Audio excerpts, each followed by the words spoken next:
magiging buhay na meron tayo ay nagmumula sa Panginoon. Amen ba? Amen.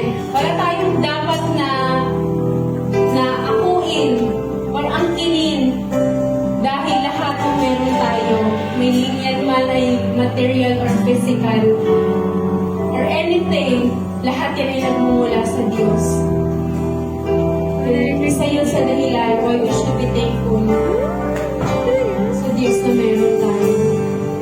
For He gives us everything, even if we are not deserving. And that is the grace na binibigay ng Diyos sa atin. For every day, though we are not deserving, but because of His love, nayaan niya tayo na maranasan yung kabutihan at kapangatan niya.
the things that we have right now. Tunay, Panginoon, na kung ano ang meron kami, is kayo lang